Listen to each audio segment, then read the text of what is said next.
शहर के घंटाघर के पास एक बूढ़ा बूढ़ी एक छोटा सा ढाबा चलाते थे।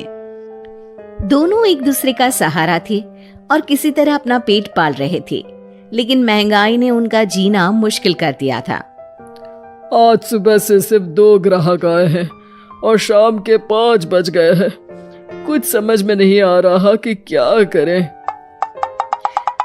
वो सब कह रहे हैं कि बाजार में मंदी आ गई है, इसीलिए सबकी गिराई नहीं चल रही। और बुढ़ापे में पैसों के लिए इतनी मगजमारी करनी पड़ रही है। अभी तो हाथ पैर चल रहे हैं तो काम धाम हो जाता है, बिस्तर पर आ गए तो पता नहीं कैसे चलेगा। बेटा बेटी सब छोड़ के चले गए हमको, बस गरीबी ने नहीं छोड़ा। भगवान के घर देर है अंधेर नहीं, सुनते सुनते हमारी आंखों में अंधेरा छा गया। कल भी बचा हुआ खाना कुत्तों को देना पड़ा था, आज भी यही करना पड़ेगा। रोज की तरह आज भी ग्राहकी नहीं हुई थी। रात को बाबा और अम्मा सड़क किनारे बने अपने ढाबे में ही सो जाते हैं। अगले दिन सुबह सुबह ही एक ग्राहक आ जाता है। बाबा जरा एक चाय और एक कचौरी तो देना। जी भैया, अभी गर्मा गर्म कचौरी तल के दे रहा हूँ। एक ही चाहिए बेटा? आपके साथ आई मैडम जी नहीं खाएंगी क्या? नहीं नहीं, मैं ये सब रोड की चीजें नहीं खाती हूँ, आप इन्हें ही खिला दो। और जल्दी करो ना, रितेश मूवी जाने के लिए लेट हो रहा है। अरे बाबा, लाल चटनी ज्यादा डालना। हाँ। लेकिन उसके बाद फिर पूरे दिन कोई ग्राहक नहीं आता और फिर से सारा खाना वेस्ट हो जाता है। ये सिलसिला कई दिनों तक चलता है और तभी एक दिन एक लड़का वहां अपना मोबाइल लहराते हुए पूछता है, हेलो दोस्तों, कैसे हैं आप सब? ठीक ही होंगे, मैं भी ठीक हूँ। और आज हम हैं किशनगंज के बाबा के ढाबे पर। चलिए देखते हैं कि बाबा क्या क्या बनाते हैं। बाबा, तो आज क्या खास बनाया है आपने? अरे भैया जी, आज ये समोसे बनाए हैं, कितने बांध दूं आपको? हाँ भैया जी, लाल चटनी के साथ बहुत अच्छे लगेंगे, ले लीजिए ना। ये देखिए दोस्तों, समोसे को बांध कर दिखा रहे हैं और ये लाल चटनी को देख के तो मुंह में पानी आ गया। आज तो मजा आ जाएगा, आइए चखते हैं दोस्तों। लड़का समोसा चखते ही तारीफों के पुल बांध देता है। वाह वाह वाह, मजा आ गया, इतना अच्छा समोसा मैंने तो कभी नहीं खाया। आपको यहाँ जरूर आना चाहिए और ये समोसा जरूर खाना चाहिए। और एक चीज, ये देखो, ये रोड साइड पर इनका ढाबा है, इनकी हेल्प तो होनी ही चाहिए। अच्छा, वैसे और क्या क्या बनाते हैं आप? बेटा, पराठे मैगी सब बनाते हैं। वाह वाह, इतना अच्छा खाना बनाते हो, बहुत भीड़ होती होगी। अरे नहीं बेटा, कोई नहीं आता हमारे ढाबे पे, पैसे पैसे को तरस गए हैं। अरे आप रो क्यों रही हैं? रोइए मत, क्या हो गया है? अरे बेटा, कुछ बिकता ही नहीं है, आधे भाव में चीजें बेच रहे हैं, प्यार से बना रहे हैं, फिर भी। तो आप दोनों ही हैं, कोई बच्चे बच्चे नहीं है क्या आपके? अरे बेटा, जो है वो हमें छोड़ के कहीं चला गया है, उसके कारण ही हमें ऐसे दिन देखने पड़ रहे हैं।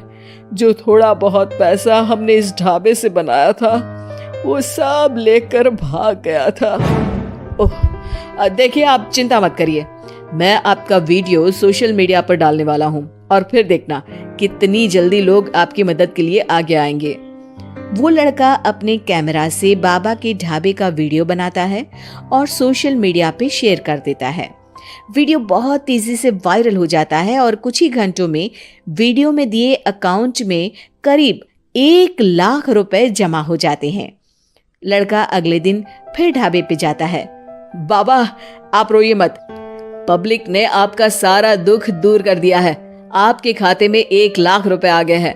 अब टेंशन लेने की कोई बात नहीं है, टेंशन भूल जाइए और मजे कीजिए। अरे बेटा, तुम्हारा हम कैसे धन्यवाद करें, तुम्हारे कारण इस दुकान पर आज इतनी भीड़ लगी है, वरना हम दोनों ने तो उम्मीद ही छोड़ दी थी।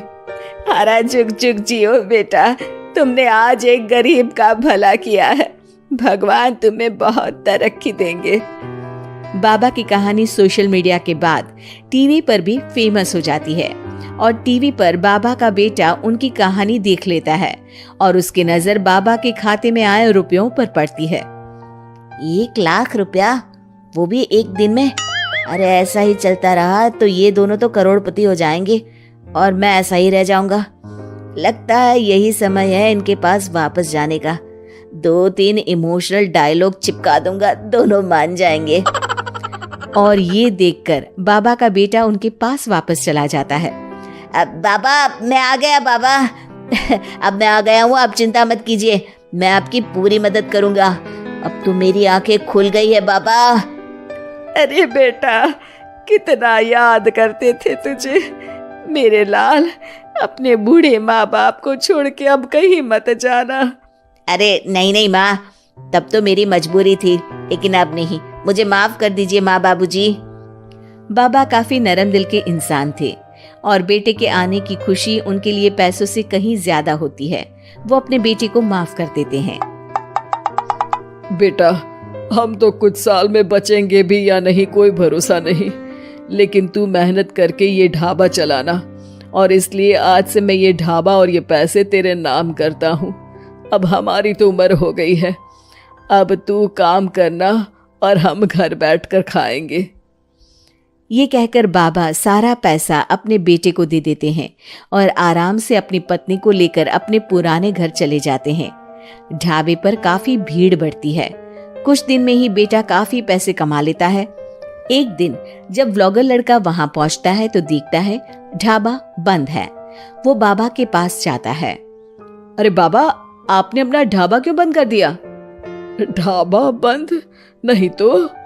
वो लोग वहां जाते हैं तो पड़ोसी बताते हैं कि ढाबा तो पिछले 4 दिन से खुला ही नहीं। बाबा ढाबे को अपने पास रखी चाबी से खोलते हैं तो देखते हैं कि ढाबे में एक बर्तन तक नहीं है। बाबा सर पकड़कर बैठ जाते हैं। हमारे बेटे ने हमें फिर से बर्बाद कर दिया। पर हमारे पास तो वापस बर्तन खरीदने तक के पैसे नहीं है। बर्तन भी बेचकर खा गया होगा नालायक। बाबा आप चिंता मत करो, आप काफी फेमस हो, लोग फिर से आपकी मदद कर देंगे।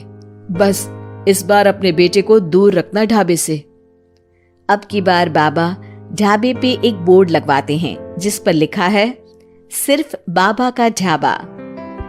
ये सिर्फ क्यों लिखवाया है जी? ताकि अपने बेटे को पता चले कि ये सिर्फ उसके बाबा का है, उसके लिए